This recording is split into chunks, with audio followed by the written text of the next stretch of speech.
All right, so welcome to the deep dive. And today we're tackling a topic that I think hits really close to home for a lot of people. Yeah. Social phobia. Absolutely. And what's fascinating is the source material for this deep dive is actually in Arabic. Wow. Now, you don't need to know Arabic to follow along because obviously we've got the translation covered. Of course. But what I found really interesting just from like a quick glance at this text, it's written as if it's like advice directly to somebody who's struggling with this. That's interesting, like a personal coaching session? Yeah, almost. From centuries ago. Yeah. Wow.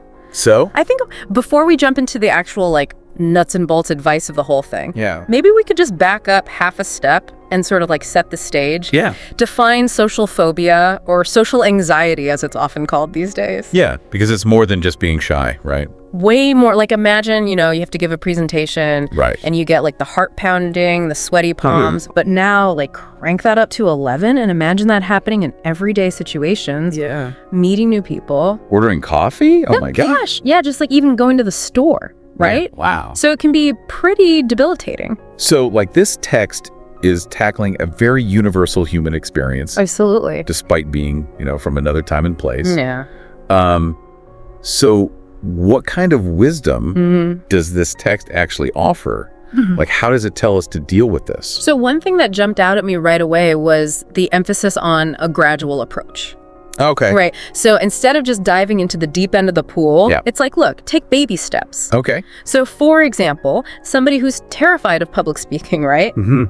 It might suggest, okay, well, how about you just start by sharing your opinion in a small group of friends? Okay. Right? Yeah. Just something small. So build up.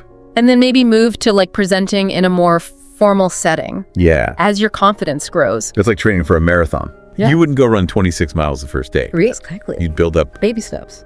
I'm also really interested in, and this kind of jumped out at me too, this idea of using faith as a source of strength. Oh, yeah. What's that all about? Yeah, this is really central to the text. Yeah. It talks a lot about seeking solace, guidance from a higher power. Okay. Through prayer, through meditation, possibly even connecting with some sort of spiritual community. Okay. Right? So it's really about finding that strength, that comfort, that perspective from something beyond yourself. So build up that inner resilience through your faith. Exactly. Which is so interesting because I think that's kind of different than how maybe we approach social anxiety in the West in modern psychology. Yeah, modern psychology. Yeah, for sure. Yeah, it is fascinating. It is, but you know what? Even though that spiritual aspect is unique, right? Yeah. A lot of the techniques in this text actually align really well with modern therapies like CBT. Cognitive behavioral therapy. Exactly, CBT, yeah. Remind us what that's all about. Yeah, so basically CBT helps you identify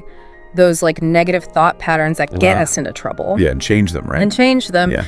So instead of just letting those thoughts like, everybody's judging me, I'm gonna mess this up, run wild. Right. You learn to challenge them. Yeah. Place them with thoughts that are more realistic. Okay. More balanced. So it ties in, right? It does, and what's fascinating is that the Arabic text, right? Yeah. It doesn't use the term CBT, obviously. Right. But that underlying principle of challenging those negative thoughts is very much there. It's almost like the text is saying, don't let those anxieties boss you around. Absolutely. Egg charge. So this has been such an eye-opening deep dive. It has. We see that social phobia, even though incredibly challenging, can be managed with a lot of different techniques. What really stands out to you, would you say, from this text's approach?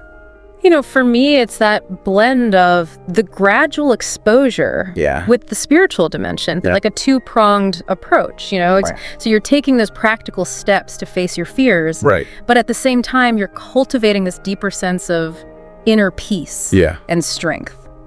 That's really cool. It is. And you know what? It kind of raises a question I want to leave you with. Okay. If you could offer one piece of advice to someone battling social anxiety, right?